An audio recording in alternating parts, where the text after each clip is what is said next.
Então, deixa eu começar revendo rapidamente a aula passada e contar para vocês o que eu quero fazer na aula de hoje para encerrar essa parte essa parte mais formal. Então, na aula passada, nós vimos, deixa eu ir passando por aqui rapidinho, nós vimos essa questão de como a gente pode mudar de base, né? Quando a gente tem uma certa base de cats, tipo aquela base 1 e 2, né, do que eu estava falando no exemplo anterior. Isso é uma base no espaço, ela é uma base ortonormal, ela satisfaz a relação de fecho, mas a gente pode querer escrever vetores, cats, não na base U, mas uma outra base que seja apropriada.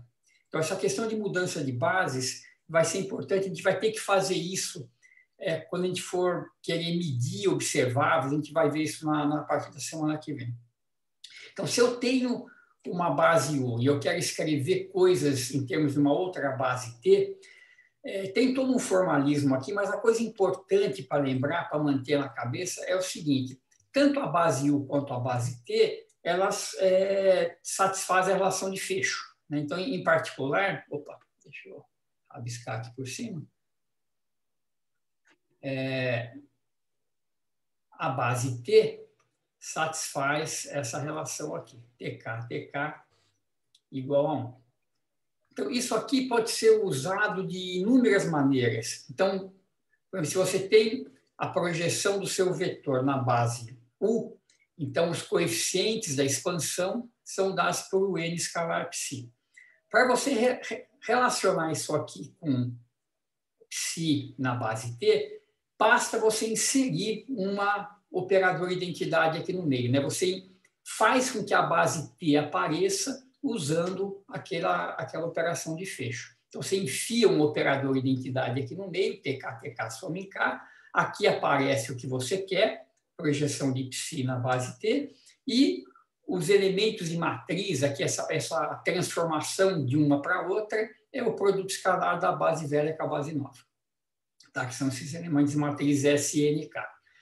Então, independente do formalismo, é sempre assim que você faz, né? Esse S tem uma série de propriedades, mas na prática é isso. Você tem um BRA expandido em U, coloca aqui uma identidade, você tem o seu BRA expandido na base T.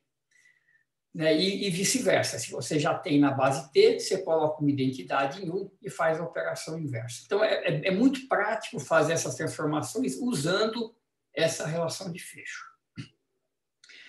Para operadores, então, operadores são representados por uma matriz, né, o elemento de matriz do operador numa certa base. Se você colocar agora duas identidades aqui, você faz aparecer o elemento de matriz na base que você quer. Tá? Então, vetores se transformam com a multiplicação, né? Você pensa que isso aqui são os componentes de um vetor. Então, na outra base, você tem que multiplicar o vetor na outra base pela matriz de transformação. O operador, você tem que sanduichar com duas matrizes, né? Uma à esquerda e uma à direita. Então, isso aqui é aquela história, só para a gente recordar rapidinho. Você tem uma equação desse tipo, V igual a A aplicado em U.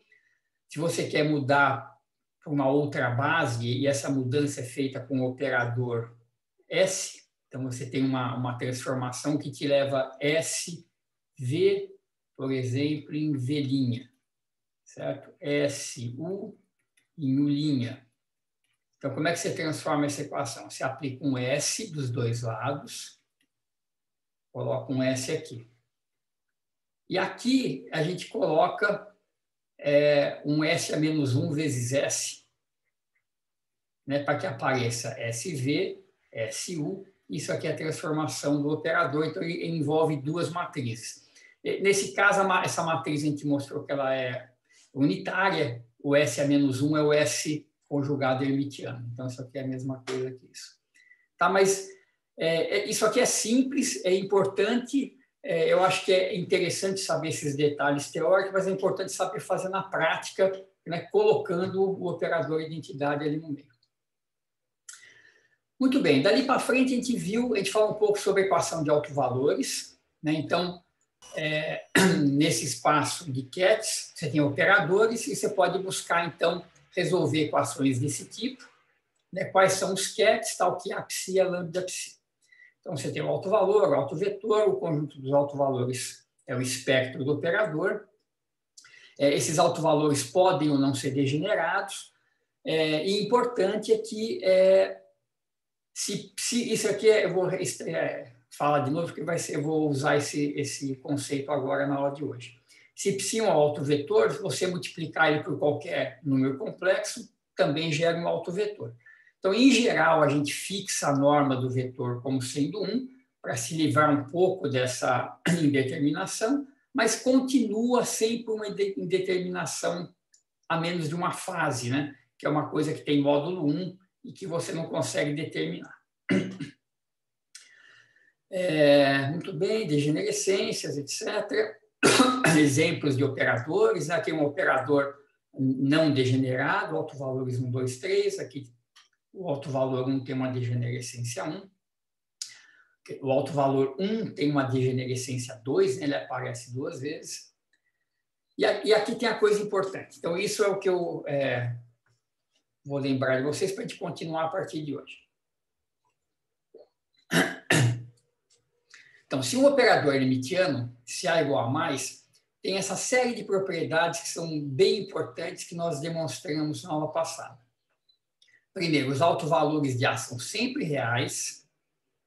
Segundo, se você tem dois autovalores distintos, os autovetores são ortogonais, né? Então, se você tem A psi1 igual a lambda psi1 e A psi2 igual a mi psi2 e lambda é diferente de mi, então psi1, psi2 igual a zero. Essa é uma propriedade importante dos operadores hermitianos. Além dos autovalores serem reais, se você tem autovalores distintos, você tem a certeza da ortogonalidade. E se o autovalor é degenerado, né, como nesse caso aqui, ele aparece 2 vezes, então aqui eu sei que tem dois autovetores, o mesmo autovalor, que são esses dois, V11, V12. Eles são ortogonais e têm o mesmo autovalor. Então, mesmo que você tenha degenerescências, então você vai ter um conjunto de autovetores que tem o mesmo autovalor, você sempre pode escolher esses vetores como sendo ortogonais, tá? Como nesse caso aqui. Então, esse cara e esse cara têm o mesmo autovalor 1, mas eles são ortogonais. Tá? Sempre dá para escolher esses autovetores como ortogonais. Que mais que nós vimos? Então, um operador hermitiano cujos autovetores formam uma base, que é, em geral, o caso, é chamado de um observável. É uma quantidade que nós vamos postular depois que pode ser medida experimentalmente. Tá? Então, quantidades mensuráveis são sempre representadas por operadores hermitianos, né, que têm autovalores reais, cujos autoestados formam uma base. Tá, e é isso, a gente encerrou a última aula com isso. Então, tem duas coisinhas a mais que eu quero falar ainda sobre esses operadores, que são importantes e são um pouquinho sutis. Então, deixa eu...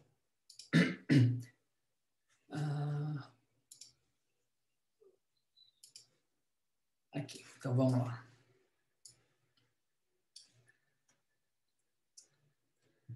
Então tá, então é o seguinte.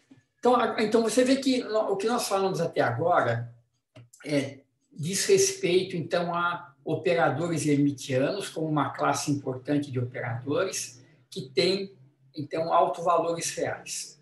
Agora eu vou falar de um conjunto de observáveis, um conjunto de operadores hermitianos. Então, imagina o seguinte, eu tenho um espaço de estados representando minha partícula, e eu tenho duas observáveis, dois operadores hermitianos que comutam. Eu tenho A e B, e eu suponho que o comutador de A com B igual a zero. Então, lembre que o comutador é um cara importante. Quando os operadores comutam, a ordem de aplicação desses operadores não importa. Então, tem dois resultados importantes aqui que eu vou mostrar para vocês. Se você tiver um alto valor não degenerado do operador A, então imagine que você resolveu a equação de alto valores para o A e encontrou um alto valor não degenerado. Então, esse autoestado de A também é autoestado de B. Então, deixa eu escrever isso aqui e demonstrar.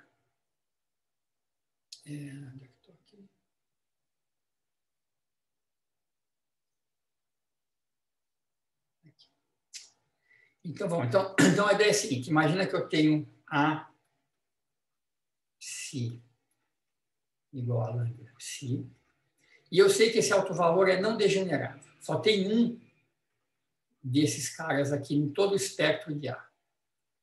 Então, eu quero mostrar para vocês que esse mesmo autovetor também é autovetor do operador B. Ou seja, psi é um autoestado comum dos dois operadores, assumindo que eles comutam. Então, como é que eu provo isso? A prova é a seguinte. Eu vou calcular BA aplicado em psi. Então, A aplicado em psi é lambda A psi. Então, o resultado disso esse número, que é um número real, vezes o estado psi, e eu tenho que aplicar o B ainda aqui. Muito bem. Por outro lado, BA psi é a mesma coisa que AB psi, porque eles comutam, certo? Então, olha para essa equação resultante agora e veja o seguinte, ó. O que está escrito aqui? Ó? Que A aplicado em B psi é igual a lambda A B psi. Então, esse estado B vezes psi é autoestado de A com alto valor lambda A. Certo? Se eu chamar isso aqui de um psilinha, eu estou provando que A psilinha é lambda A psilinha. Ou seja, a psilinha também é autoestado de A com o mesmo alto valor lambda A. Mas eu estou supondo que o lambda A não é degenerado. Não tem nenhum outro estado com o mesmo alto valor. Tá? Então, a única possibilidade para que isso seja consistente é que esse estado psilinha, que é B aplicado em psi, seja uma constante vezes o psi. Seja o mesmo estado, a menos uma normalização. Porque não pode haver degenerescência, não pode ser um estado diferente, tem que ser o mesmo estado. Então, a única possibilidade é que B psi seja proporcional ao próprio psi, e isso implica que B psi igual a Bzinho psi, ou seja, ele é autoestado de B, o alto valor Bzinho.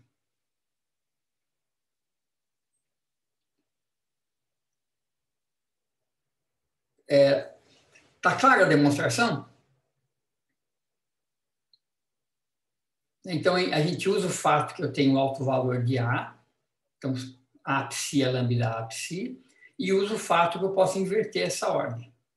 Então, o resultado disso é que eu tenho uma nova equação de alto valor por A com um novo vetor psilinha. Como psilinha só existe um autovetor, o psilinha tem que ser proporcional ao próprio psi. Tá? Ou seja, B psi tem que ser Bzinho psi, onde B é um número, certo? Como isso aqui é uma equação de alto valor e B é um operador hermitiano, eu sei que B tem que ser um número real e está aí a prova. Tudo bem? Professor, eu não entendi muito bem esse teorema. Tá. Então, olha só. O que a gente quer mostrar aqui? Né? Que quando dois operadores hermitianos comutam, e eu encontrei o autoestado de um deles, eu encontrei então, um autoestado do operador A, eu estou afirmando que esse autoestado também é autoestado do operador B. Tá? Esse é o resultado do teorema. Quando eles comutam, o autoestado de um também é autoestado de outro. E eu vou mostrar isso em duas etapas. Então, primeiro, eu vou supor que o autovalor desse operador... Então, eu estou olhando para um autoestado de A, cujo autovalor é não degenerado. Então, eu sei que não existe nenhum outro autovetor diferente do psi que tenha esse mesmo autovalor. Tá? Então, isso é uma hipótese. Então, como é que eu demonstro que Bψ igual a Bzinho psi? Quer dizer, que o psi também é um autovetor do operador B. Então, olha, eu vou fazer isso aqui, eu aplico Bzão a psi. Isso aqui, eu uso a minha hipótese, é um autoestado de B, de A. Então, isso aqui é lambda A vezes o psi. Mas tem o operador B que eu preciso aplicar ainda, certo? Então, fica lambda A, B, psi. Por outro lado, eu estou supondo que eles comutam. Então, BA psi é a mesma coisa que AB psi. Então, essa equação resultante aqui, ela pode ser interpretada assim, né? B psi eu vou chamar de psilinha, e o que eu estou mostrando aqui é que A psilinha é lambda A psilinha. Então, eu encontrei um outro autovetor com o mesmo autovalor lambda A, o que contraria a minha hipótese de que esse autovalor é não degenerado, só existe um autovetor. Então, a única maneira de eu ter um autovetor ainda é que esse autovetor psilinha seja uma constante em vez do psi, seja o mesmo autovetor, certo? Eu só estou mudando a escala. Então, aí é o mesmo cara, certo? O autovetor é sempre definido a menos de uma constante. Então, esse psilinha, que é B psi, tem que ser uma constante em vez de psi. E o resultado que é isso aqui, é uma equação de alto valor para o B. Então, estou mostrando que B psi dá uma constante em vez do psi.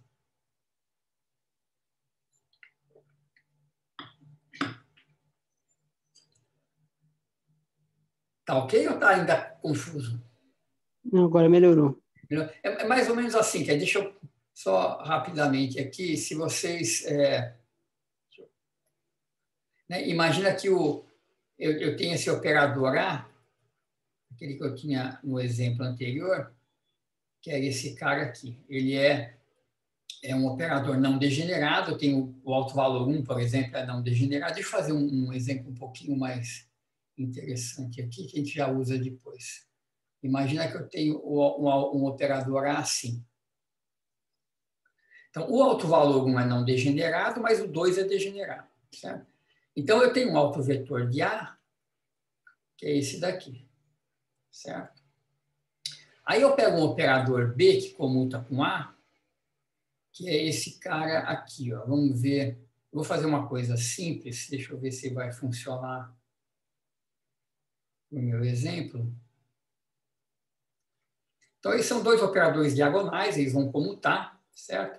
E o que eu quero dizer é o seguinte, como eles comutam, esse autovetor aqui também é autovetor de B, tá? Que aqui é meio óbvio, né? Mas, naquela demonstração, o resultado que eu cheguei é o seguinte, é que deixa eu ver se eu consigo traduzir isso aqui, né? Vamos fazer essa conta aqui de novo, né? Eu aplico BA nesse vetor V1. A aplicado em V1 é 1V1, que o autovalor é 1. Então, isso aqui dá BV1. No entanto, A e B comutam. Então, eu posso escrever isso aqui como A, B, V1. Certo? E agora eu vou dar um nome, BV1, vou chamar de W1, esse vetor resultante aqui. Então, essa equação me diz que AW1 é igual a W1. Então, eu encontrei um outro autovetor de A com o mesmo autovalor 1. Eu sei que só tem um autovalor 1. Então, esse W1 tem que ser, né, o próprio V1 a menos de uma constante. Tá? Porque qualquer cara desse tipo é autovalor de A1. Portanto, né? O B vezes V1 é esse cara aqui, que é C vezes o V1. Tá? Então, ele tem que ser um autovetor de B, o autovalor tem que determinar ainda. Esse C vai ser 4, né, que é o autovalor de B. Tá?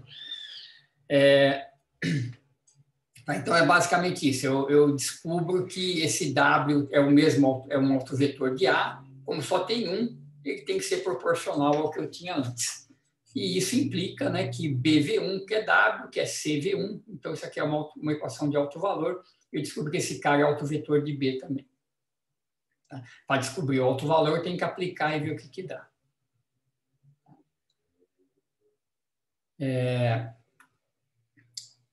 Agora, se o lambda for degenerado, é um pouquinho diferente, né? Então, é esse caso que eu deixei para fazer aqui. Imagina agora que eu tenho o seguinte, né? Que é a segunda parte dessa demonstração, é a seguinte. Então, imagina que eu tenho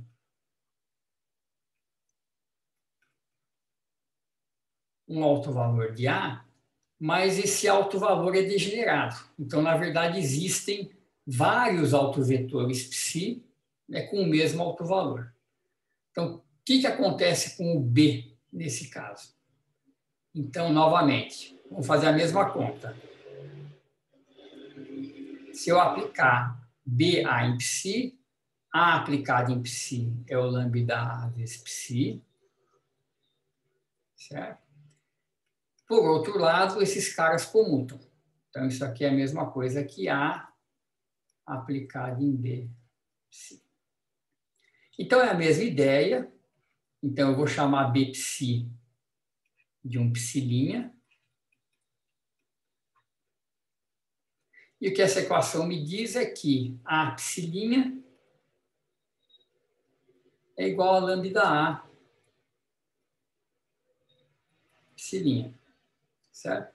Então, psi' tem que ser um autovetor de A com alto valor lambda A. Tá? É a mesma coisa. No caso anterior, como esse autovetor era não degenerado, ele só podia ser proporcional ao próprio autovetor original que eu tinha antes. Aqui, como esse autovetor é degenerado, esse psi' pode ser uma combinação linear de todos os autovetores que têm aquele autovalor A. Tá? Então, esses psi's são a coleção de autovetores de A com o mesmo autovalor. Certo? Porque qualquer combinação linear de autovetores degenerados também é um autovetor com o mesmo autovalor. Né? Então, voltando no nosso exemplo, deixa eu só ilustrar isso aqui. Eu tinha aquela minha matriz A, que era assim.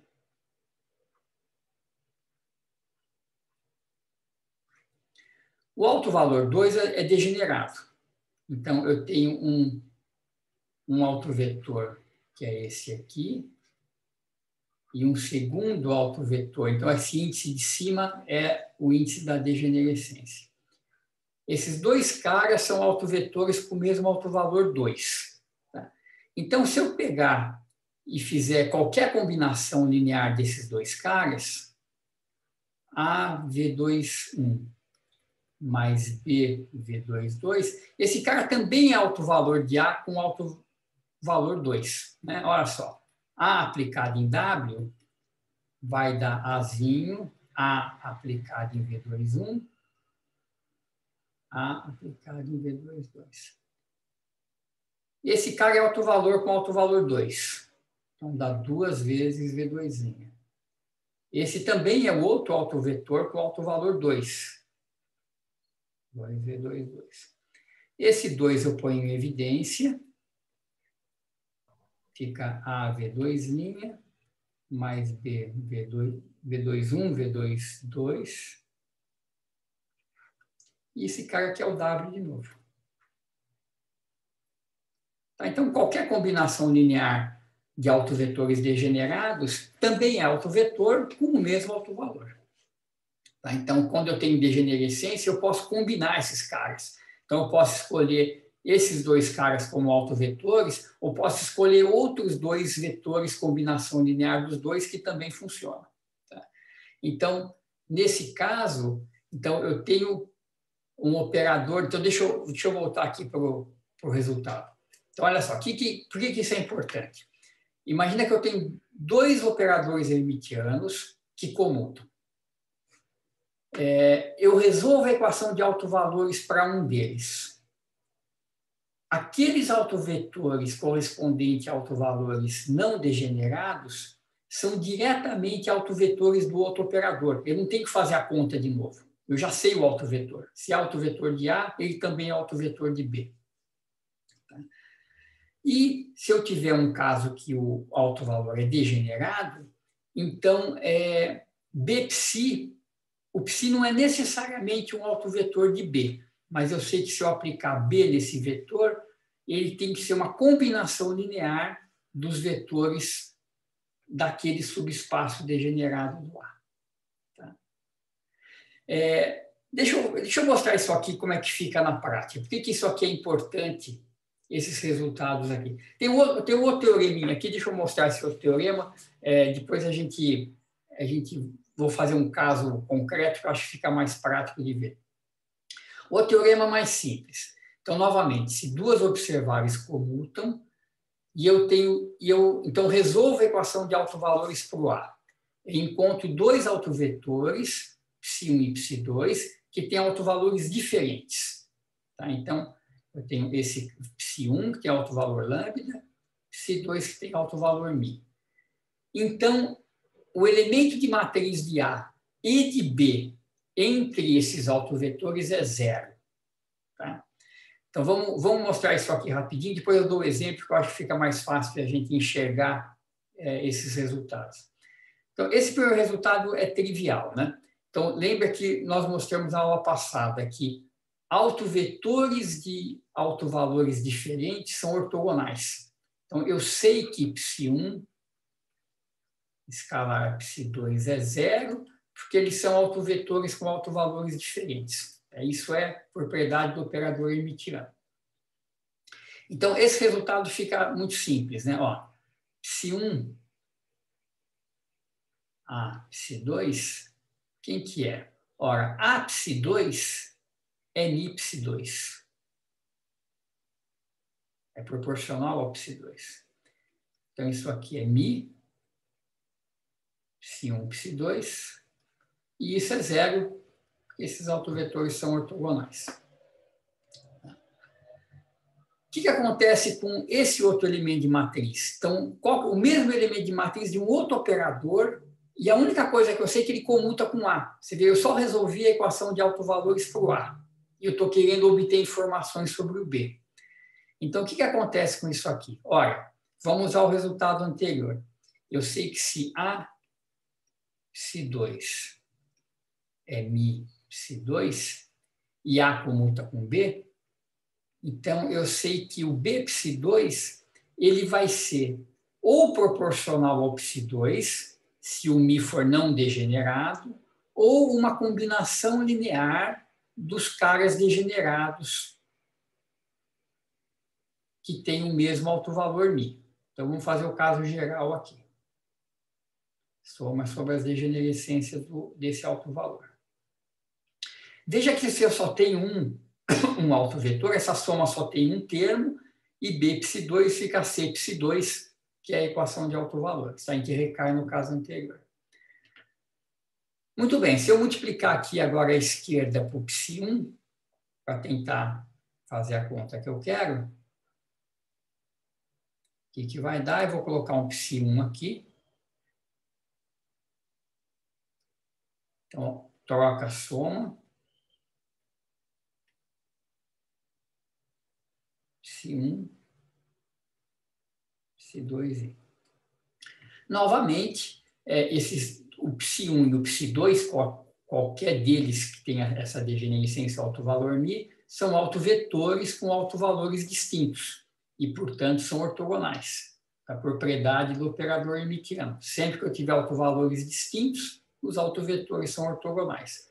Então, como esse aqui é o autovetor com autovalor lambda, e esses daqui têm autovalor μ, eles são ortogonais, e isso aqui dá zero. Tá? Então, qual que é a conclusão de tudo isso? Então, deixa eu dar um exemplo. Então, você tem, em resumo, né? Deixa eu resumir essas coisas aqui. Tem um outro teorema ainda, mas deixa eu resumir isso que a gente tem.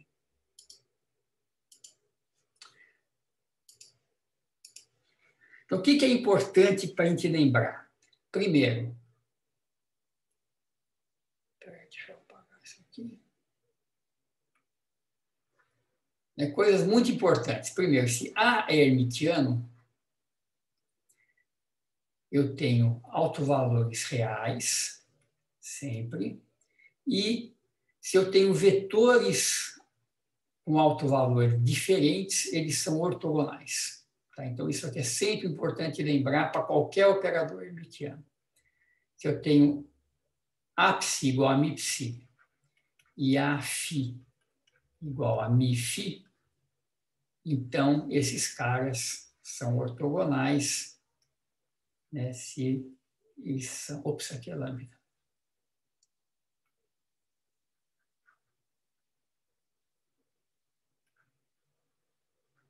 Tá, então, isso aqui é fundamental. Autovalores reais e autovetores ortogonais, se os autovalores são diferentes. 2. O que é essa discussão toda que a gente está fazendo? Ela quer dizer o seguinte: se eu tenho um outro operador B que comuta com A, eu posso ter um monte de informação sobre os autovetores de B simplesmente resolvendo a equação de autovalores de A, tá? Pelo fato deles comutarem. Então, aqui eu tenho esses dois resultados. Vamos lá. Primeiro, se eu tenho um autovalor de A não degenerado,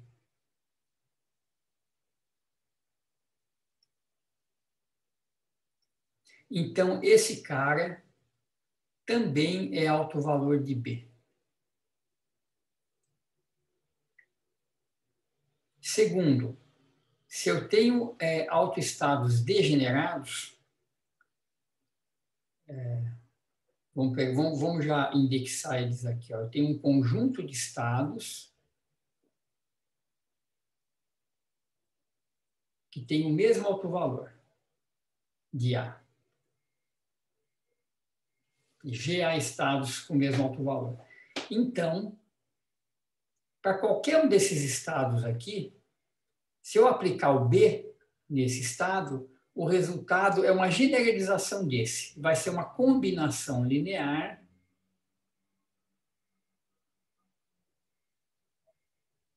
dos autoestados de A. Ou seja, Bpsi não é o próprio psi, se tem degenerescência, mas ele vai ser uma combinação daqueles psis que são degenerados. E, em terceiro lugar, se eu tiver autoestados de A com autovalor distinto, psi1 e um psi2 com outro autovalor, então os elementos de matriz de A entre esses dois estados é 0 e o de B também.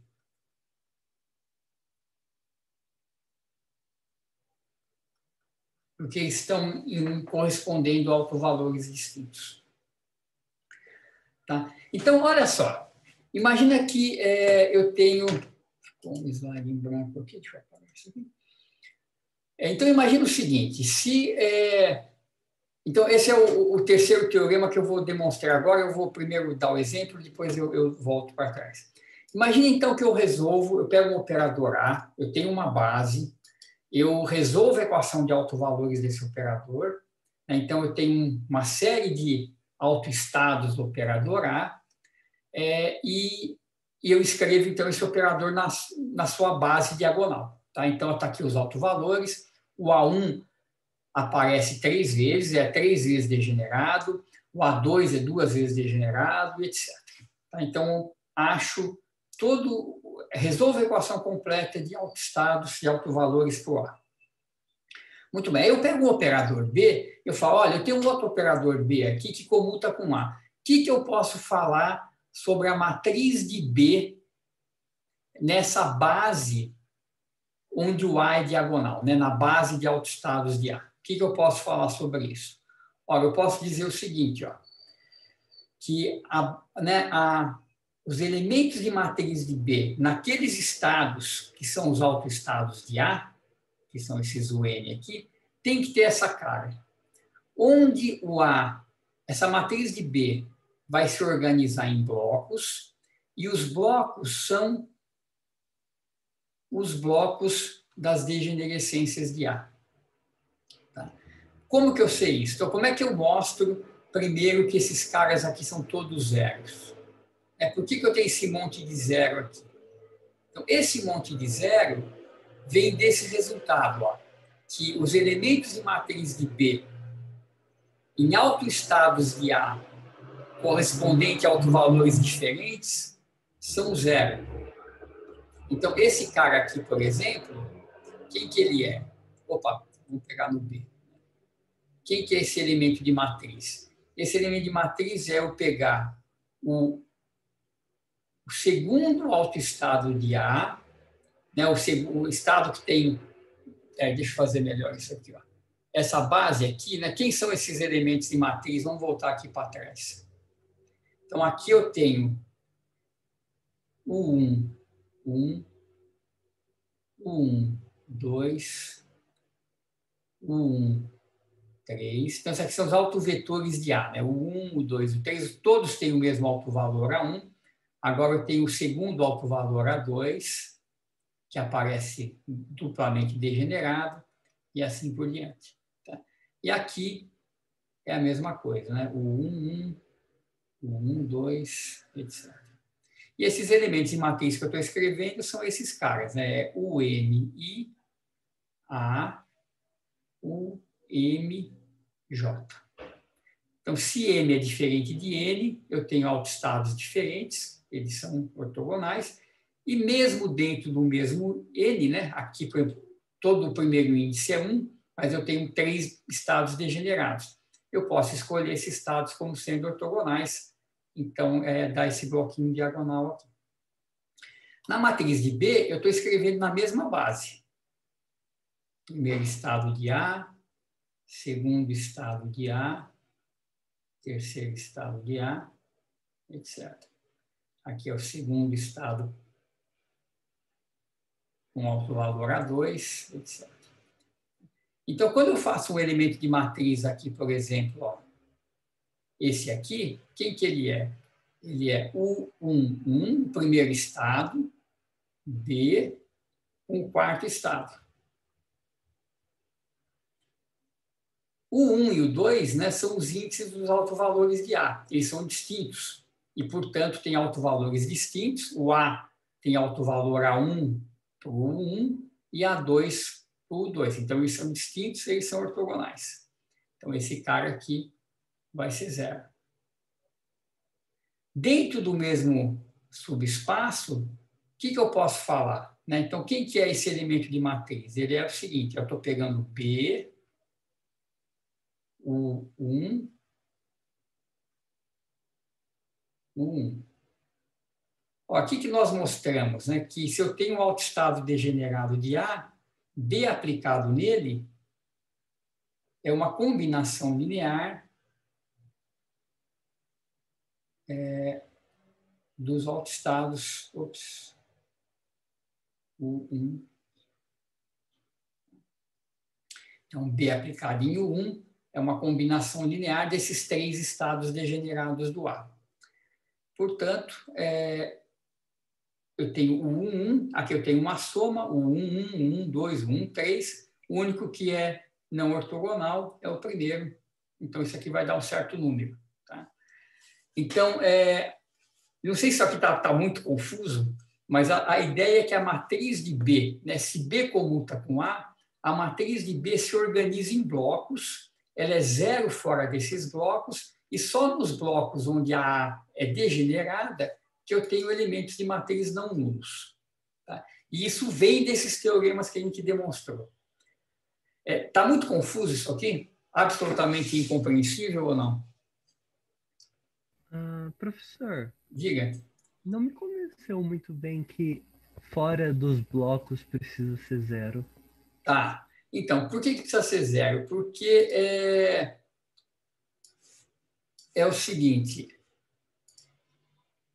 é por causa dessa propriedade. Então, vamos voltar aqui. Ó.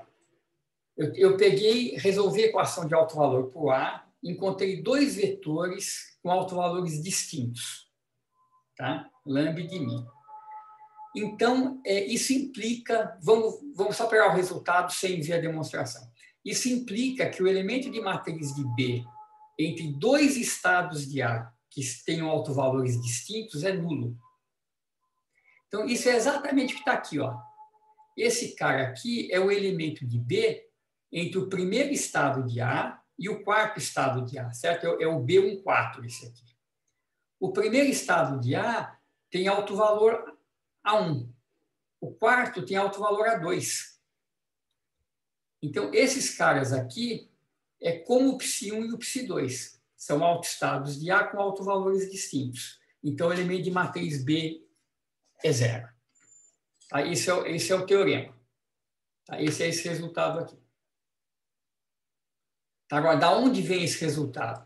Então, ele vem de duas coisas, né? Primeiro, nós mostramos antes que se o psi2 for... Então, como é que a gente mostra aqui? Se o psi2, né, que esse autoestado aqui, for não degenerado, então B psi2 é Bzinho psi2. Ele também é autoestado de B. E, portanto, você vai ficar com o produto escalar psi1, psi2, que é 0. Tá? Porque são autoestados de um operador hermitiano, né? É esse resultado aqui. Eles são sempre ortogonais. Tá? Se o estado for degenerado, B psi2 não é Bzinho psi2, mas é uma combinação linear de todos os caras degenerados com aquele mesmo autovalor. Então, quando eu fizer produto escalar com psi1, eu sempre vou ter aqui produto escalar de psi1 com psi2. Autovalor 1 e autovalor 2 são ortogonais, porque são distintos.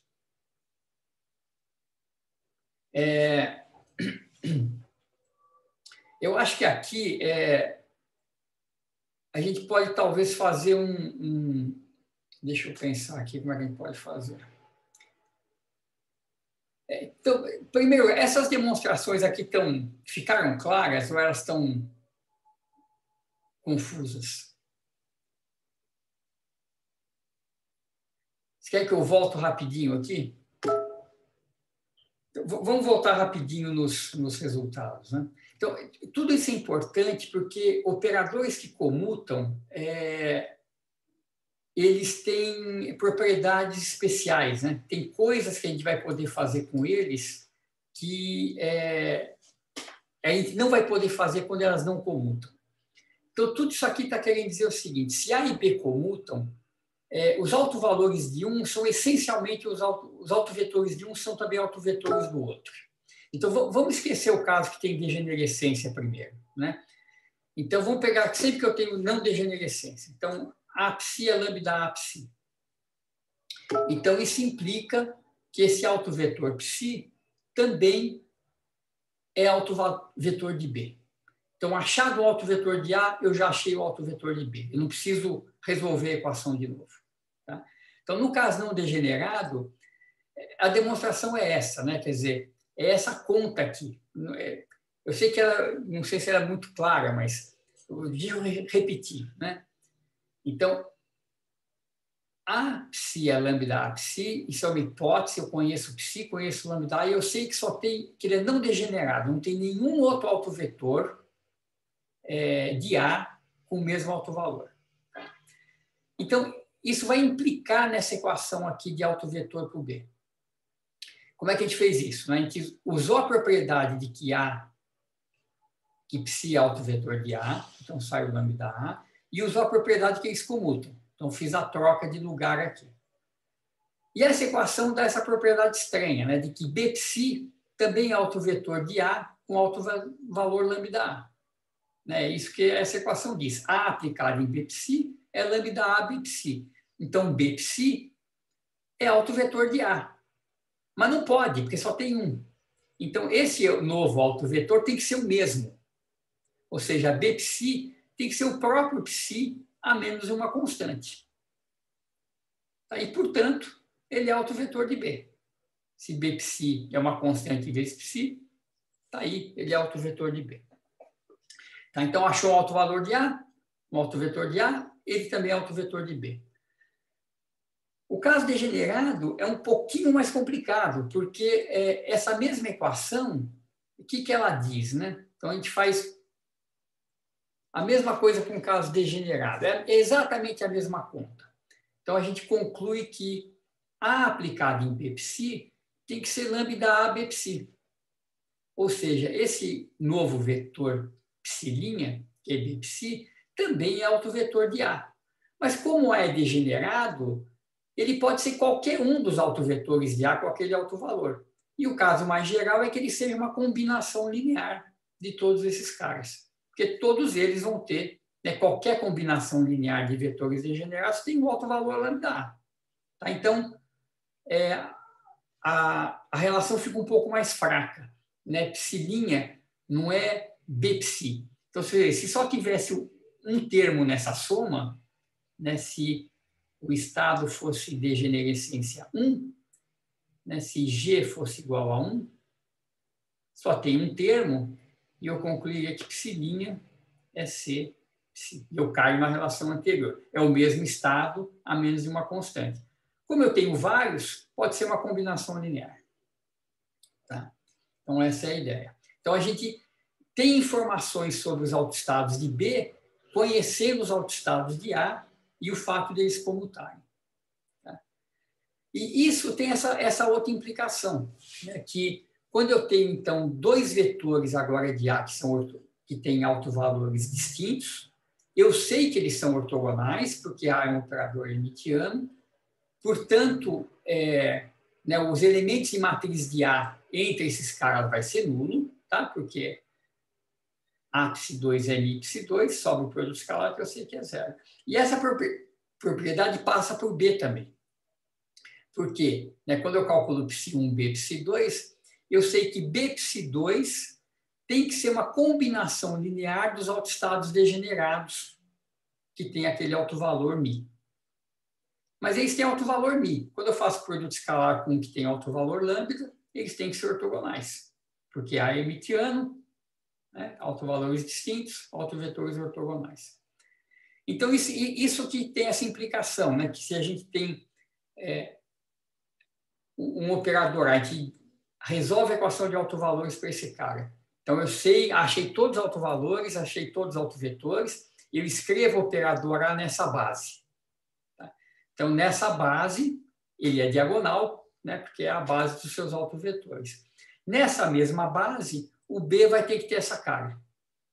Porque fora dos blocos, eu estou fazendo, né, elementos de matriz entre estados que têm autovalores distintos do A. E eu sei que eles são ortogonais. Tá? Foi o que a gente mostrou nessa propriedade. É isso aqui. Tá? Então, o B fica numa cara super simples, que a gente pode agora trabalhar um pouco mais.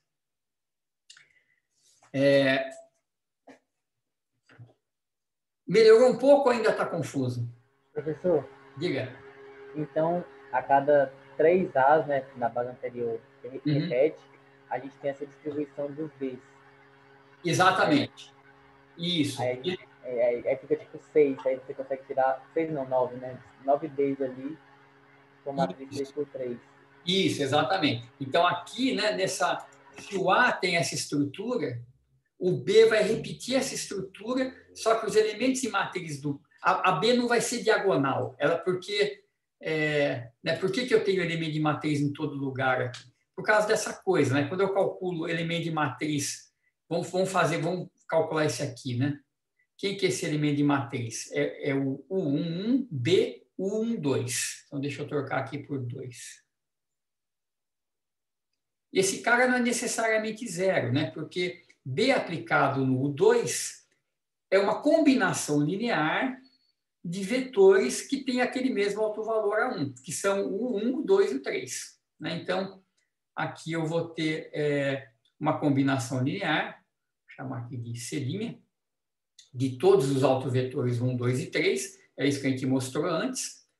Quando eu faço produto escalar com C1, esses caras são ortogonais, mas eu tenho I igual a 1 aqui. Então, vai sobrar alguma coisa. Então, sempre sobra alguma coisa. Então, todos esses caras estão lá.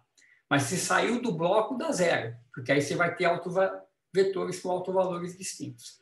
Então, a gente reproduz a estrutura, só que a matriz de B é cheia desses blocos aqui. Não é necessariamente diagonal.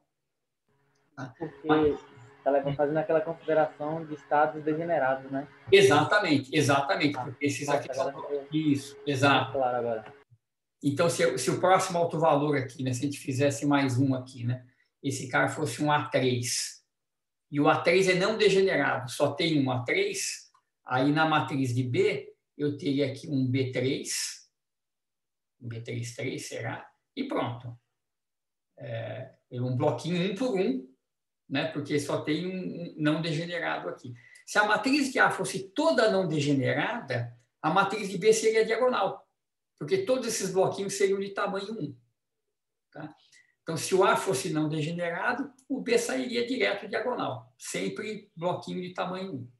Se tiver degenerescências, eu tenho esses blocos aqui. O que é legal é o seguinte, então agora vem acho que a coisa importante. Esses blocos da B, então imagina que eu tenho um bloquinho de B aqui. Olha para essa matriz 3 por 3 aqui, que dá esse bloquinho. Essa matriz é uma matriz hermitiana, certo?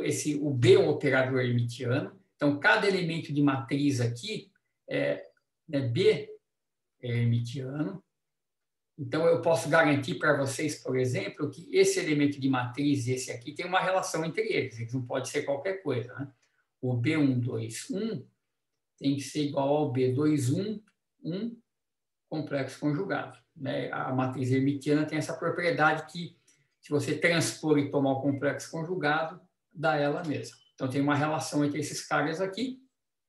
E o que acontece é que eu posso diagonalizar esses caras. Então, imagina o seguinte. Imagina que eu faço uma combinação linear. Eu pego o bloco 1, primeiro bloco aqui, ó, bloco 1. Esses 3 vetores degenerados, né, o 1, o 2 e o 3, eu posso fazer uma combinação linear desses caras de forma a diagonalizar a matriz de B. Eu vou dar um exemplo que vai ficar mais claro, eu acho. Então, imagina que exista uma combinação linear desses caras, que eu vou chamar de V, certo? De tal forma que eu diagonalize a matriz B. Eu acho que é melhor fazer um exemplo, porque fica mais claro, e depois a gente volta para a teoria. Então, vamos fazer o seguinte exemplo. Ó.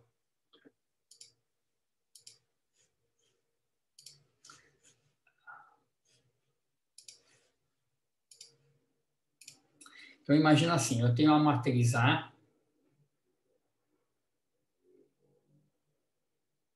1,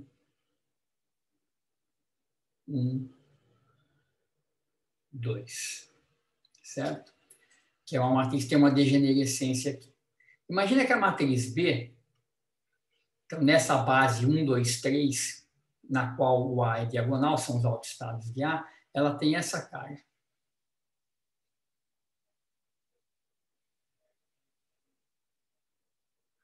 Certo? Então, vocês podem mostrar que essas matrizes comutam.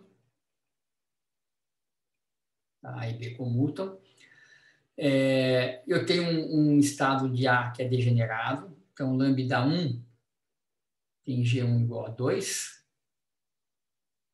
E o lambda 2, que vale 2, a degenerescência dele é 1. Então, no bloco 1, eu tenho coisas aqui. Imagina que essas coisas são dessa forma. 1, 1, 1, 0, 0, 0, 4. Muito bem. Agora eu faço o seguinte. Eu vou pegar esses vetores U. Então, os autovetores de A eu estou chamando de U. Né? Tem o U1, o U1, 2. Então, são os caras do bloco degenerado. Autovalor 1, autovetor 1, autovetor 2. E o segundo autovetor, que é não degenerado, só tem um cara deles. Eu vou fazer o seguinte, eu vou definir uma nova base, V1. Como é que eu vou chamar aqui? V1. 1 igual a 1 sobre raiz de 2. O 1 mais o 2. E V1, 2. 1 sobre raiz de 2. 1 menos 1, 2. O V2, eu vou escolher o próprio o 2. Tá, o V2 eu mantenho, que é o 001, eu mantenho igual. Então, olha só, esses dois vetores aqui, ó, que eu defini agora, eles também são autovetores de A com o mesmo autovalor, certo? A, V1, I é V1I. Como que eu sei isso? Porque eles são combinação linear dos vetores degenerados. Qualquer combinação linear também é autovetor com o mesmo autovalor. Tá? Além disso, eles são ortogonais. O V11 e o V12, se você fizer o produto escalar, dá zero. Tá?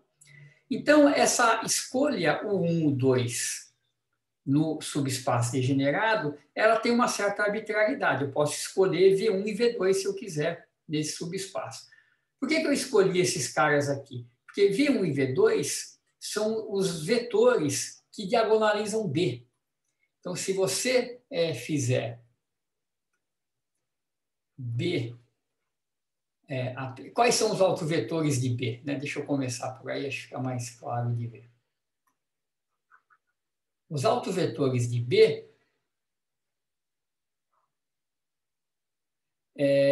não são o 1 e o 2, né? Ele tem esse bloquinho aqui.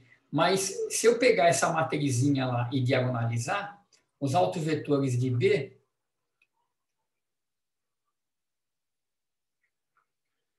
eles vão ser, vamos calcular os autovalores primeiro, né? Ó, 1 menos lambda, 1, 1, 1 menos lambda, 0, 0, 0, 0, 4 menos lambda igual a 0.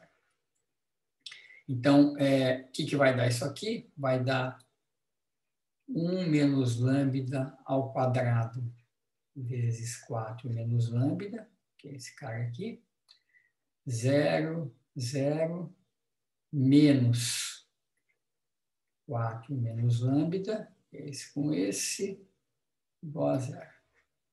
Certo? Então, olha, eu tenho que uma das soluções é lambda igual a 4, certo? Que a gente já sabia. Então, um dos autovalores é aquele que estava lá embaixo, lambda igual a 4, satisfaz essa equação. Para lambda diferente de 4, eu cancelo isso aqui, dá 1 menos lambda menos 1 igual a 0, ao quadrado.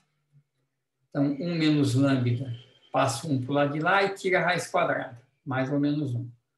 Então, eu vou ter um lambda igual a 2, quando o sinal for menos 1, e um lambda igual a 0, quando o sinal for mais 1. E, como essa matriz é manjada, eu já fiz essa conta antes, eu vou só usar como exemplo, os autovetores são os seguintes. O autovetor do autovalor 0, que eu vou chamar de V0, é esse aqui, ó. Desculpa, esse aqui é o de autovalor 2, é o maior. O que tem autovalor 0 é esse daqui. E o que tem autovalor 4 é o 001. Então, qual que é a moral da história? Eu tenho uma situação igual do nosso exemplo. Um operador diagonal degenerado e um outro operador que comuta com ele, que, portanto, tem essa estrutura. Esse bloquinho aqui, que é o bloquinho 1, 1, 1, ele pode ser diagonalizado. Os autovetores da matriz B, correspondente, né? Então, eu tenho um autovetor não degenerado que corresponde ao mesmo autovetor desse cara, que é o 2, e eu tenho esses dois autovetores do B. Esses dois autovetores do B eles estão no subespaço degenerado de A, certo? Eles são combinação linear desses dois caras aqui. Então, se eu escrever... deixa eu pegar só aqui, tentar concluir isso aqui. Então, qual que é a conclusão? Eu comecei com essa base.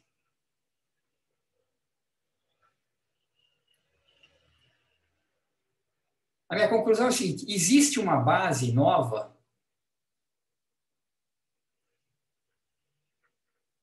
que é o V0, vou começar com o V2, V2, V0 e V4, que são dados como, né, quem que são esses caras aqui? O V2 é uma combinação linear do V1 desses dois degenerados, o V0 é outra combinação linear e o V4 é igual ao V2. Nessa base, então existe uma nova base, tal que o operador A nessa nova base continua assim, porque esses caras continuam sendo autovetores com autovalor 1, esse aqui eu não mexi. E nessa base, o B também ficou diagonal.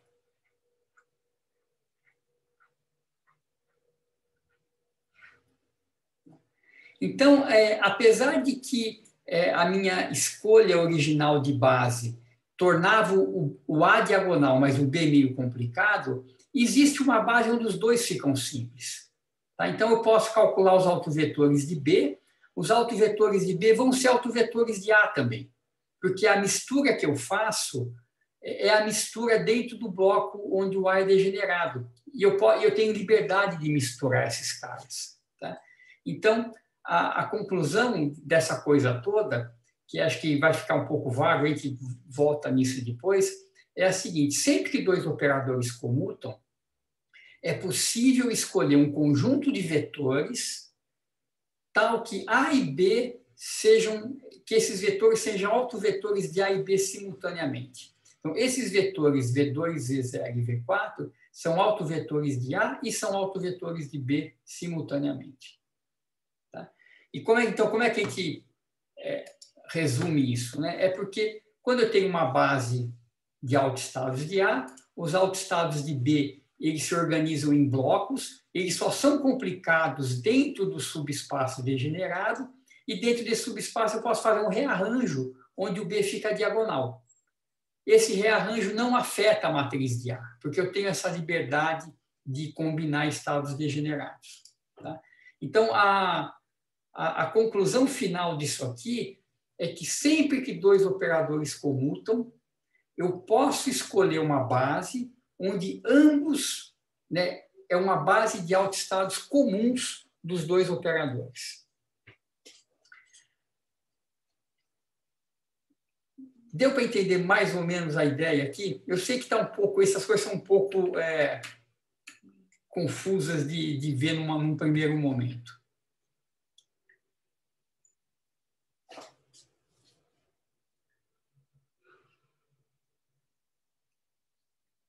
Silêncio total. Professor, existe um método para saber quais são os vetores que você tem que pegar para ficarem os dois diagonais? Existe. Então, qual que é o método? Basta você diagonalizar a matriz B. Então, por exemplo, aqui, né, como que eu fiz no meu exemplo? Eu parto, vamos voltar aqui. Eu parto daqui, certo? Então, eu estou nessa base, eu encontrei a base de autoestados de A, escrevi a B e ela ficou assim. Tá? Então, esse é o meu ponto de partida. Eu sei que a B vai ter essa forma se eles comutam. Agora, eu quero encontrar essa base que é autoestado comum dos dois. O que eu faço? Eu olho para B. Eu posso diagonalizar a matriz B à vontade. Eu posso achar os autoestados de B à vontade, que esses autoestados vão ser autoestados de A garantidamente. Qualquer coisa que eu faça com a B não vai afetar a A. Porque onde a B é confusa, a mistura que eu tenho que fazer para diagonalizar a matriz B está dentro do bloco onde A é degenerado. Então, qualquer que seja a combinação que eu faça desses estados para deixar o B diagonal, não vai afetar A. Eu vou ter que fazer uma combinação linear desses dois caras, e essa combinação linear, tudo bem, porque ela também vai ser autoestados de A. Tá? Então, sempre que você encontrar uma coisa desse tipo, você acha os autoestados de B, que eles vão ser automaticamente autoestados de A. Porque o cara que eu vou ter que misturar aqui está dentro do bloco onde A é degenerado. Tá? Essa que é a coisa. Então, quando eu misturar esses caras aqui, eu só vou misturar os estados 1, 2 e 3. Os autovetores desse bloco vão ser misturas de 1, 2 e 3, porque eles não envolvem mais nada.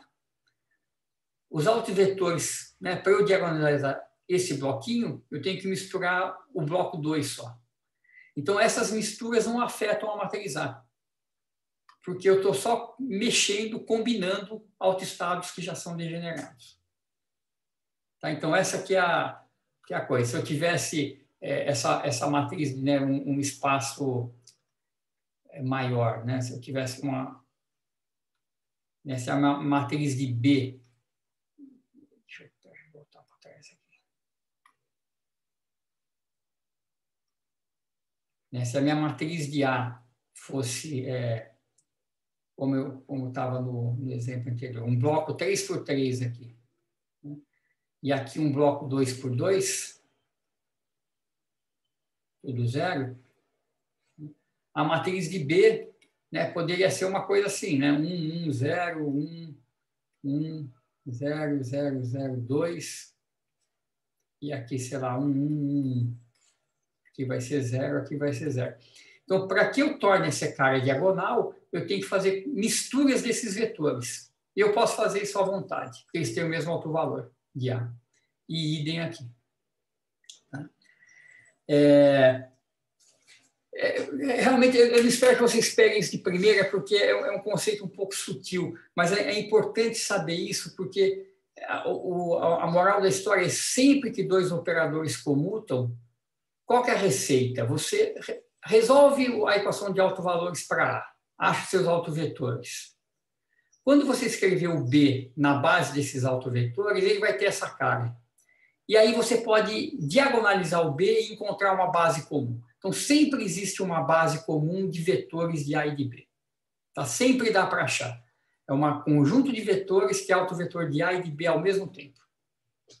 Tá? Então, nessa base, tanto A quanto B ficam diagonal, com os autovalores ali na diagonal. Tá?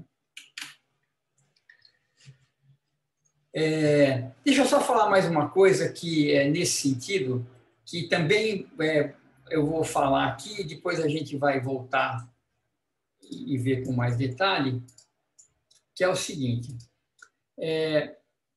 Imagina que eu faço isso, que eu tenho, deixa eu voltar aqui, eu tenho esse operador A assim, eu escrevo B nessa base, ele fica cheio de coisas nesses blocos, mas eu consigo, então, fazer combinação linear dentro de cada bloco, de forma a tornar o B também diagonal. Então, eu acho essa nova base de vetores, onde o A continua com a mesma cara e o B ficou diagonal. Tá? Como no exemplo que eu fiz aqui.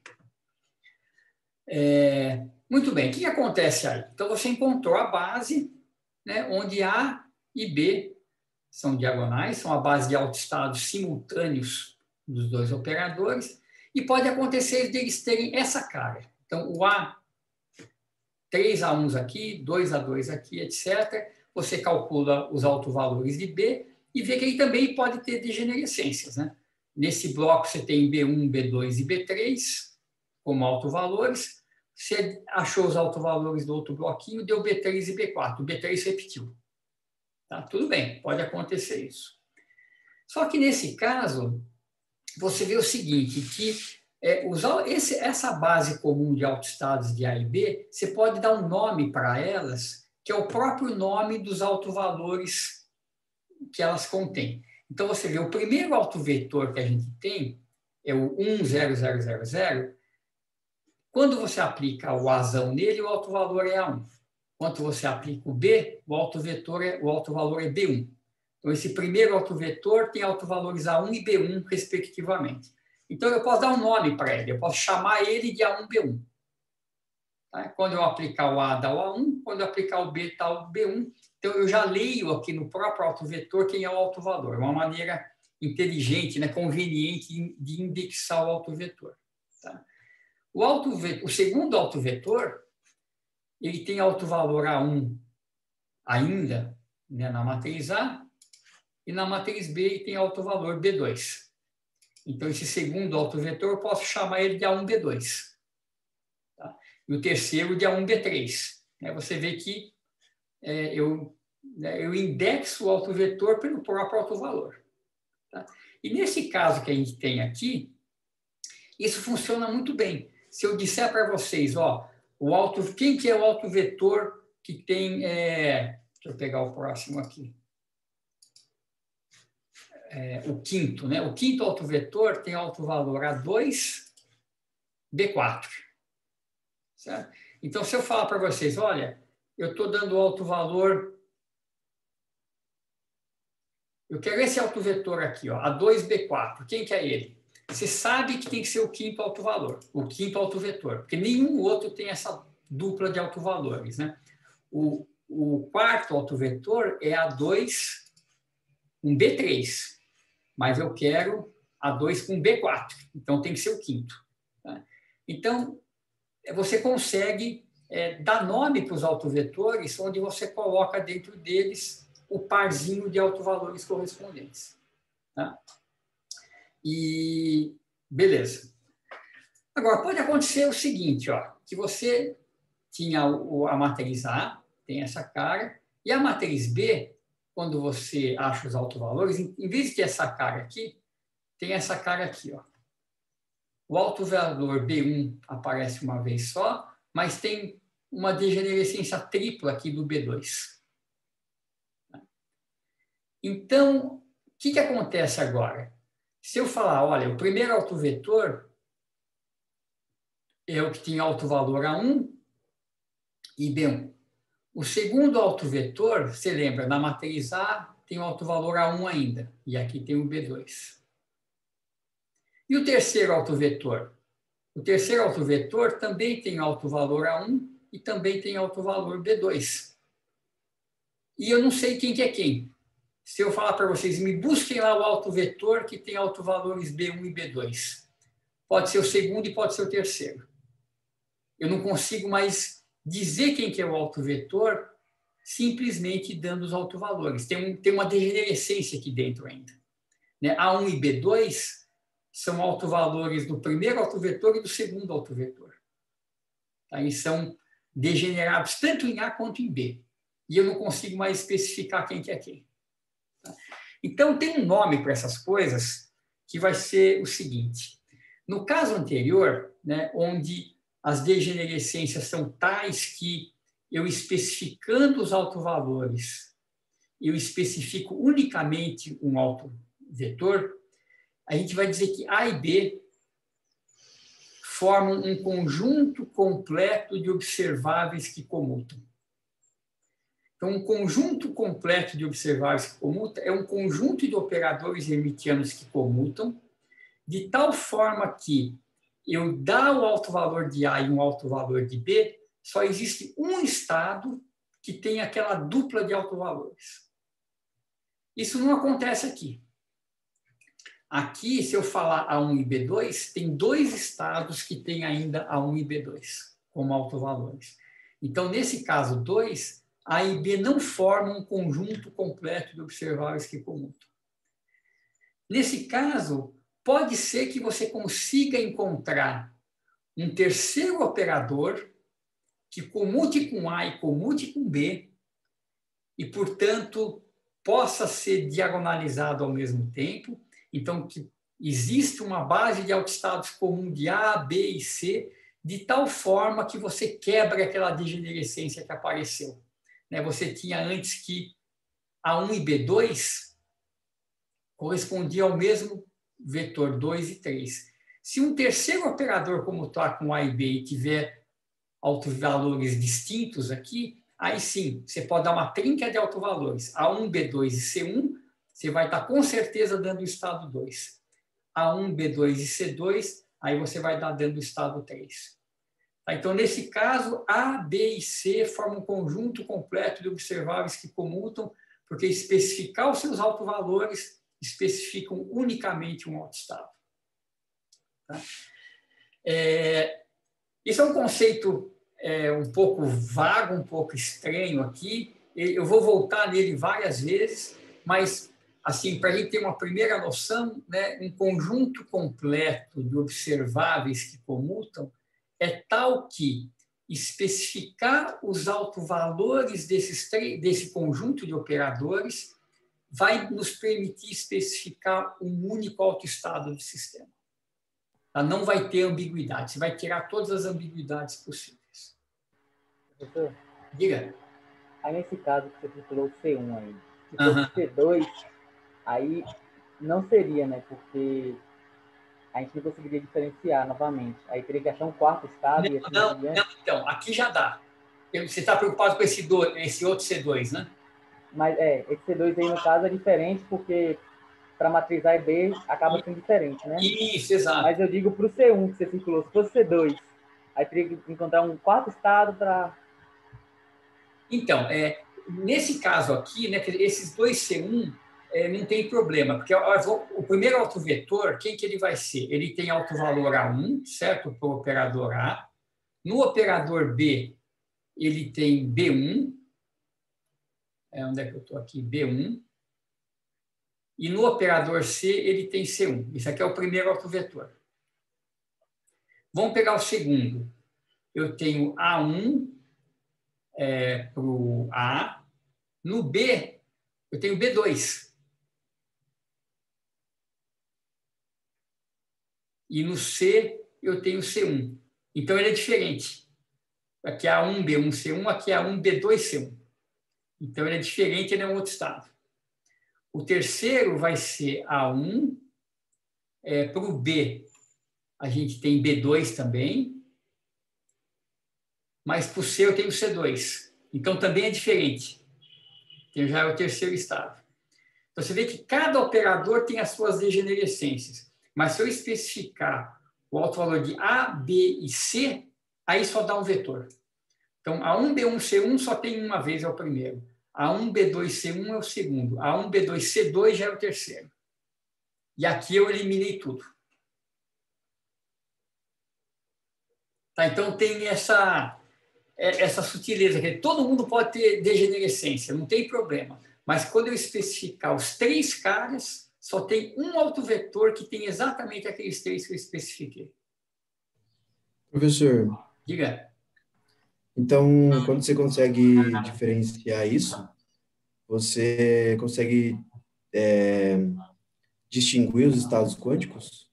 Isso, você tem um estado quântico. Então, qual que vai ser a moral da história? Primeiro, essa trinca de operadores, um autoestado em comum dos três operadores vai me especificar um estado quântico, certo? E isso vai ter uma implicação que operadores observáveis, né, operadores que comutam, eles podem ser medidos simultaneamente.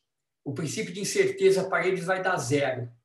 Então, aqui, ΔA, ΔB é zero.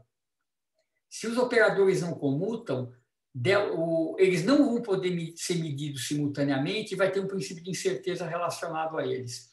O fato de ter um autoestado em comum vai implicar em eu poder medir com precisão arbitrária esses dois observáveis ao mesmo tempo.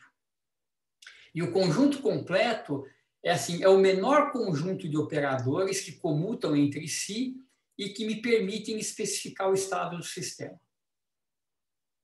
Tá? Eu vou voltar nisso depois, mas o que é importante aqui é o seguinte, né? Primeiro, operadores hermitianos têm espectro real e se você tem autovalores distintos, os autovetores são ortogonais. Segundo, operadores hermitianos que comutam permitem que você encontre uma base de estados que é autoestados simultâneos dos dois operadores. Tá? Essa é a segunda coisa. Sempre dá para fazer isso. Se eles comutam, existe um conjunto de estado que é autoestado de um e autoestado do outro ao mesmo tempo.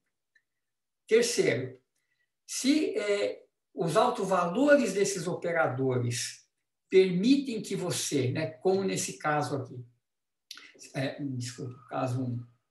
Então, se os autovalores desses operadores que você encontrou, então você tem A e B, então existe uma base comum, você tem um espectro.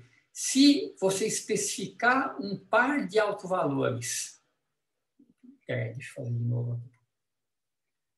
Se você especificar, então você tem A e B que comutam. Existe uma base comum. Além disso, se você especificar um par de autovalores de A e de B, isso aqui especificar unicamente um vetor,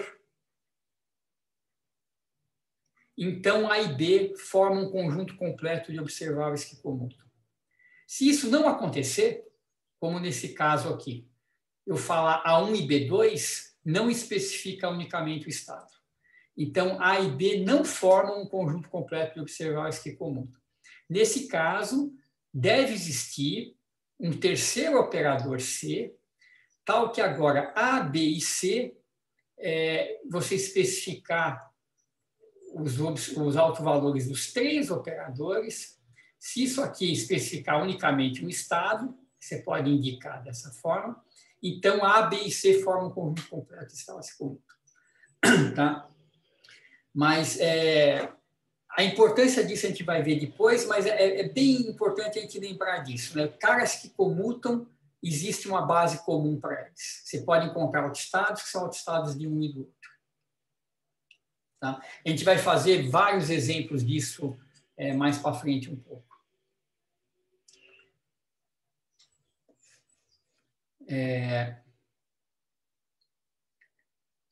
Tudo bem, mais ou menos, eu vou pegar um pouco a ideia. Depois, quando vocês tiverem tempo, dê uma reolhada nesses teoremas, né? Vê se vocês entendem essas demonstrações, que eu acho que é legal. Não é importante saber decor nada disso, mas é importante saber desses resultados. Eles são bem importantes para a teoria quântica. Tá? A gente vai repetir, vai voltar neles.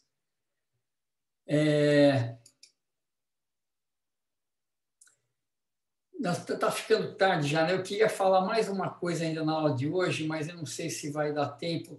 Deixa eu dar uma passada rapidinha nesse último item. É meio rápido, eu queria fazer uns exercícios com vocês, mas eu preciso falar um pouquinho dessas coisas antes de chegar nos exercícios. Então, vamos deixar isso como está por enquanto, a gente volta a falar nisso mais para frente. Eu quero só voltar um pouquinho no seguinte. A gente falou de bases, né, de representações, né, que é a mesma coisa que base, de uma maneira bem abstrata.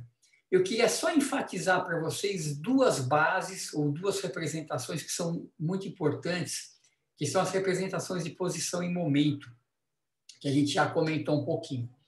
Lembra que naquele espaço de funções, F é o espaço das funções de onda, eu mostrei para vocês que tem 2 bases muito especiais, que era a base das funções delta e a base da transformada de Fourier, né, das autofunções do operador momento.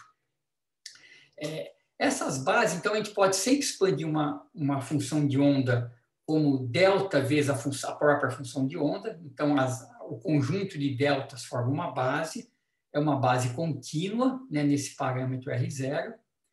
E a gente sempre pode expandir uma função na sua transformada de Fourier. Né? Então, esse conjunto de funções indexado por P0 também forma uma base. Se a gente levar isso para o espaço dos Kets, né, então nós vamos chamar a base associada às funções delta de R0, né, que é o índice da função, e a base associada a essas ondas planas, né, a base da transformada de Fourier, de P0. Tá?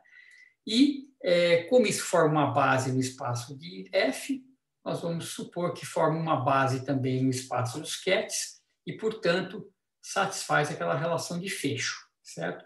Que agora é uma integral, não é uma soma. Muito bem. Quem que é o produto escalar de 2 Kets desse tipo?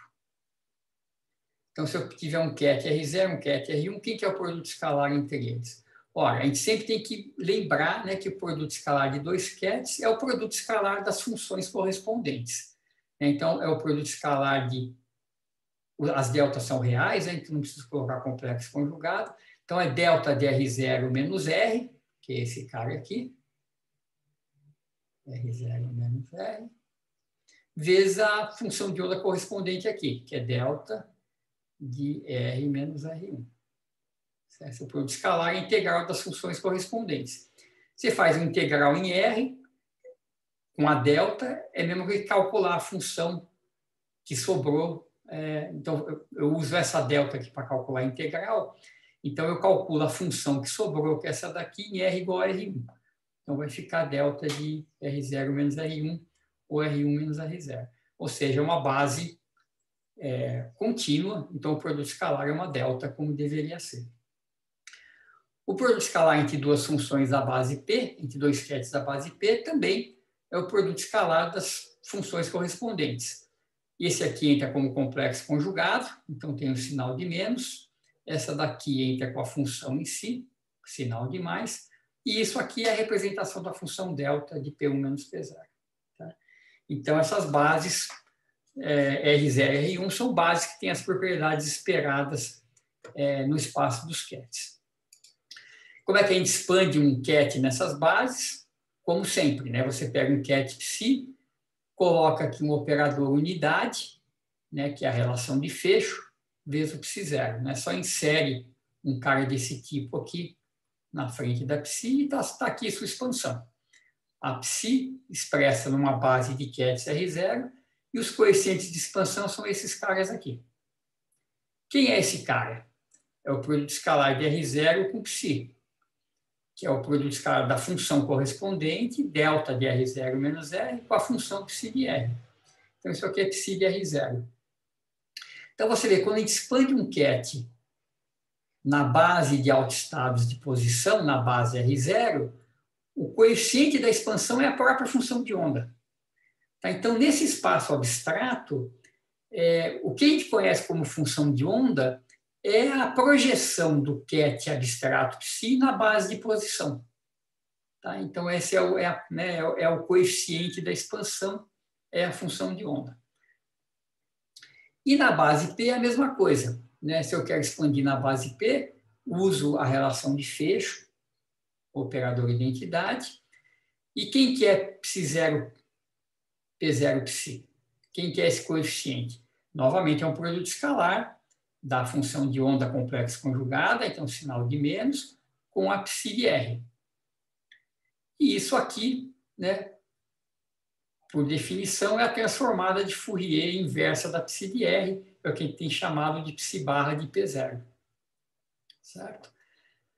Então, quando você expande um ket na base P, o coeficiente da expansão é o psi barra de P. Tá? Então, é o mesmo ket que você pode projetar em R, e aí o coeficiente da expansão é a função de onda em R. Se você projeta em P, o coeficiente da expansão é o psi barra de P. Você pode mudar de uma base para outra, se você quiser. Então, como é que você muda de uma base para outra? Você vai sempre precisar desse produto escalar, né? Aquela matriz de mudança de base, né? O RK, o KTK que a gente viu antes. Aqui é um R0, P0. Quem que é esse cara? Novamente, o produto escalar dessa função com aquela função. Você faz a integral com a delta e dá esse elemento de matriz da transformada de Fourier. Então, se você tem uma função de onda na base, então, psi calculado em R0, você sabe que isso aqui é R0 psi. Como que eu mudo isso aqui para outra base? Eu coloco aqui um operador identidade, né, para mudar de base, é sempre o mesmo truque. Esse cara aqui a gente já calculou, R0, P0. Isso aqui é o psi barra de P0. E você tem, então, aqui a relação da transformada de Fourier, como mudando de uma base para outra. Então, projetar em R, você tem o psi de R, projetando em P, você tem o psi de P, e a relação de transformação de uma base para outra é dada pela transformada de Fourier. Tá, aqui é o que a gente já viu, eu só estou refazendo aqui de uma maneira um pouquinho mais formal. Tá? Então, a interpretação dessas coisas, né, a gente pode pensar nesse ket R0, né, imagina que eu tenho uma função de onda que é o próprio R0. O que isso significa? Ora, essa função de onda eu projeto em R para ver quem que ela é. Né? Sempre que eu projetar em R, eu estou achando a função de onda correspondente no espaço real. Então, R, que é R0, é uma delta de R menos R0. Então, é o estado físico onde a probabilidade de eu encontrar partícula fora de R0 é zero. Certo? Que é uma delta. Então, esse ket representa uma partícula que está em R0. Ela não está em nenhum outro lugar além de R0, né, porque a sua função de onda é uma delta. E mesma coisa para o estado P0. Se eu projetar em P, isso é uma delta de P menos P0, então é o estado físico, onde a probabilidade de eu ter o P diferente de P0, falta um vetor aqui, é zero. Então, esses kets, né, a gente pode pensar como estados físicos representando uma partícula em R0 ou uma partícula com momento P0. Tá? Essa seria a interpretação desses caras aqui.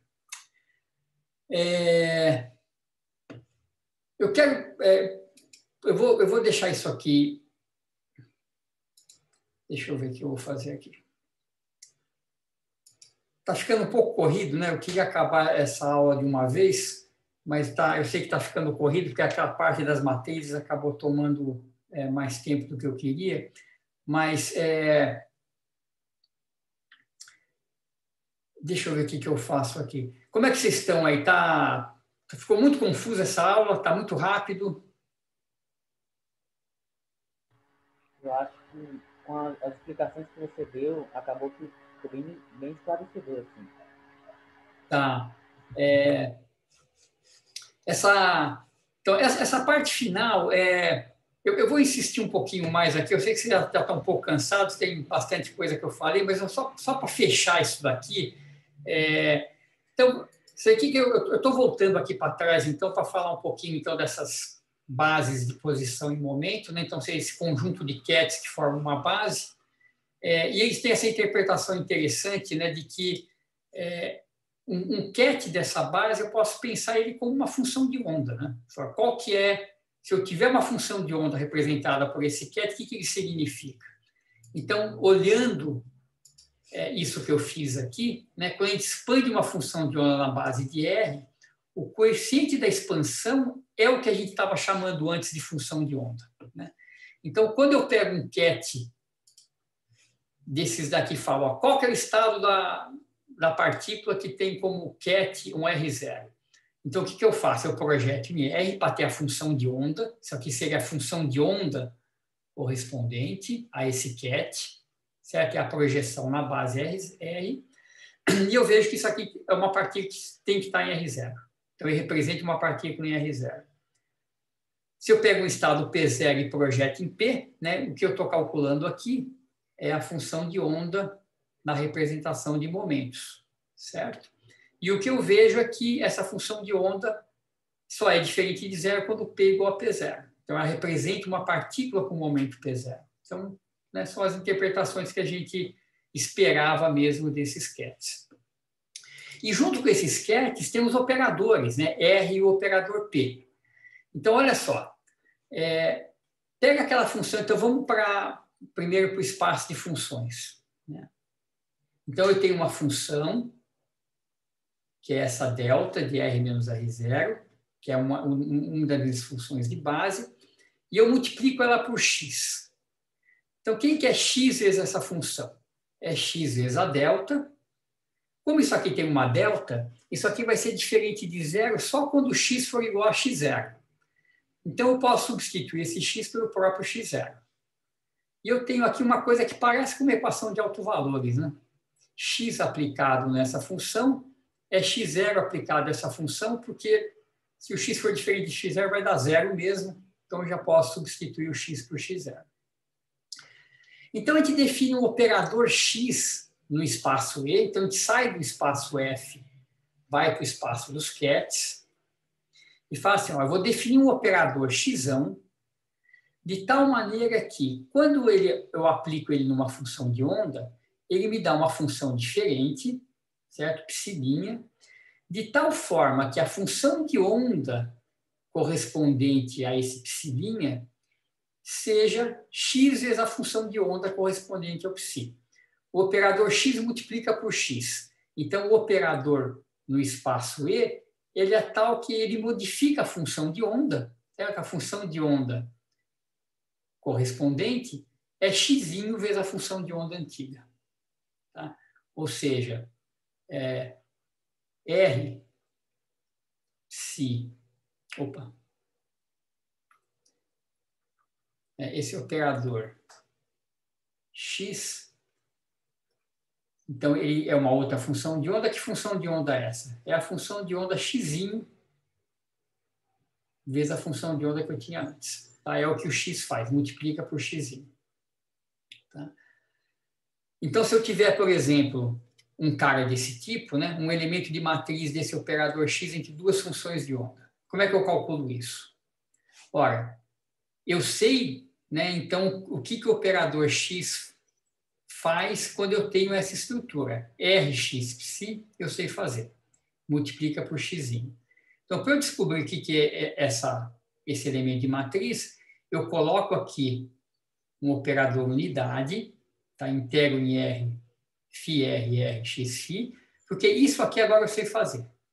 Então, esse cara, né, é o φ estrela de x, e esse aqui, quem que é? O que está lá em cima. É x vezes o psi de R. O operador x multiplica a função de onda psi por x.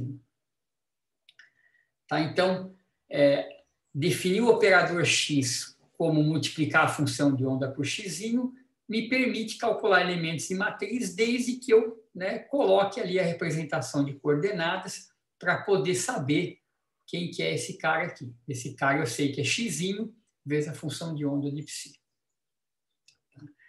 E a mesma coisa com o operador P. O operador P, eu vou definir o operador P como modificando a função de onda de tal forma que, se eu tiver na representação de momentos, ele multiplica a função de onda por Px. Então, o operador x na representação de coordenadas multiplica por x. O operador momento, na representação de momentos, multiplica por Px. Então, se eu quiser calcular um cara desse tipo, o que eu posso fazer? Eu posso colocar aqui uma integral em momentos.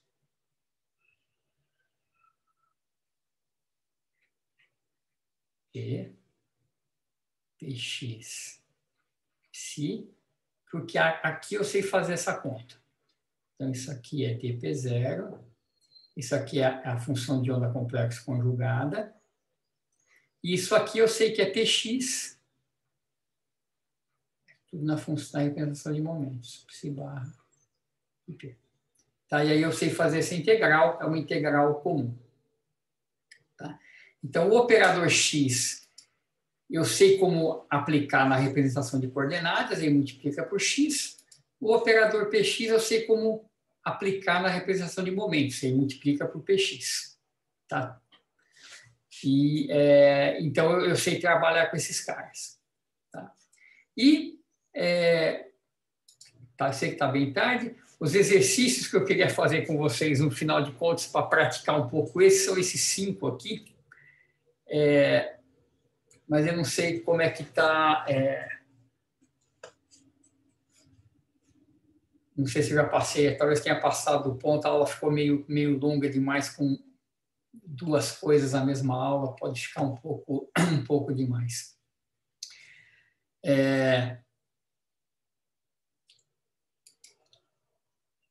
Deu para entender o que eu quis falar com essa parte final aqui? Ou ficou corrido? A gente retoma isso na segunda-feira que vem.